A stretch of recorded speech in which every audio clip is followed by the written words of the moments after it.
the way you are. That's what we tell young people. Oh, you're okay the way you are. It's like, man, there's nothing worse than you can tell someone who's young than that, especially if they're miserable. Lots of them, well, if they're miserable and aimless, it's like, oh, I'm miserable and aimless, and sometimes I'm suicidal and I'm nihilistic and I don't have any direction in my life. It's like, well, you're okay the way you are. They don't want to hear that. They want to hear, you're useless. You know nothing. You haven't got started. You've got 60 years to put yourself together, and God only knows what you could become. I used to say, I sure hope things will change. That seemed to be my only hope. If it isn't going to change, I'm in serious trouble. And then I discovered it isn't going to change. The tide comes in, and then what? It goes out. For 6,500 years that we know of, recorded history, and probably long before that. So it is not going to change. It's going to be about like it's always been. It gets light, and then what? It turns dark. 6,500 years. See, it's not likely to change. Mr. Schultz said, Jim, I've only known you a short time. But he said, it's already my honest opinion that for things to change for you, you've got to change. For things to change for you, you've got to change. Otherwise, it isn't going to change. Direction determines it. You cannot change destination.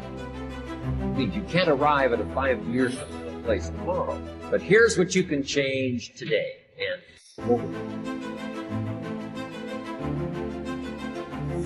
when we look out on our lives, you ask the question, what are you going to do? Look at, as you think about this that you know you need to handle, what are you going to do? And then write down 3 strong reasons on why you know you must take action. And being explicit and descriptive in your reasons, because your reasons have power. Your reasons will drive you. When you have doubt, when your faith becomes weak, your reasons will fortify your faith. When you have an inner conversation, say, no, don't do that.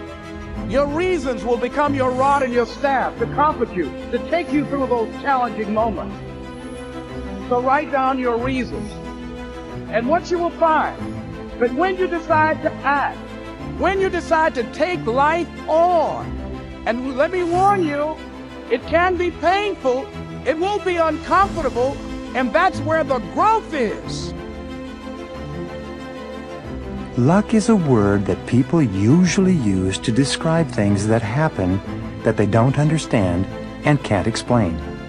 You, like everyone else, have a strong need to make sense of your life and what is going on around you. Psychologists call this a need for a sense of coherence or an understanding of how things hang together. When this sense of coherence is threatened by things that seem to happen by chance, either positive or negative, we reassert mental order and peace of mind by writing it off to luck of some kind. Once you can say, he or she was just lucky, or I just got a lucky break, it gives you a sense of comfort and security and enables you to stop thinking about how and why a particular thing happened, even though it might have been a remarkable coincidence. Interestingly enough, successful people have a tendency to both feel lucky and to be lucky, and they often attribute their successes to luck. Sometimes successful people say this to avoid the envy attached to high achievement. They claim that they were just lucky so that they appear humble and ordinary in the eyes of others. Unsuccessful people, on the other hand, attribute much of the success of others to their being lucky rather than to their being talented. At the same time, they blame most of their own failures on bad luck, as though the law of cause and effect had somehow been suspended in their cases, thereby making them the unfortunate and undeserving victims of chance. Deep in their hearts, most successful people attribute their achievements to hard work, far beyond the ordinary. They say things like, the harder I work, the luckier I get.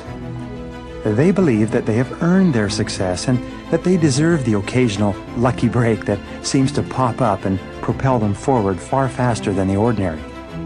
The fact is, your luck can be managed and increased by applying certain mental and physical laws that apply to luck in your own life. What you're about to learn about luck and success could change your future. Wilfred Peterson once skillfully said, "Walk with the dreamers, the believers, the courageous, the cheerful, the planners, the doers, the successful people with their heads in the clouds and their feet on the ground." If you seek self-improvement, you can inspire people around you as well, which will reciprocate in a positive light. Your circle of friends and acquaintances should uplift you rather than bring you down. In a way, the people you hang out with are a reflection of your standards. Stay away from toxic individuals who slack off and do not encourage you to fulfill your goals and push your limits. As they say, if you are the smartest person in the room, then you are in the wrong room. While surrounding yourself with like-minded and gifted people is important, the ones you hang out with should also have a positive outlook. After all, your worth and value will mostly be measured by the 5 people you are closest to. Find inspiration. Seeking inspiration is another way to keep growing, especially when you are facing creative blocks. To a large extent, getting inspired is triggered internally. Even though it waxes and wanes along one's creative process, you can still seek external sources to find inspiration.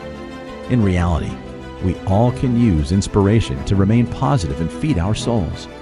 This not only boosts your creativity, but gives you something to look forward to, particularly during those times of hardship and uncertainty. At times, feeling inspired is the only way to clear the mayhem you are experiencing and moving forward with your life. There are countless ways to find inspiration around you.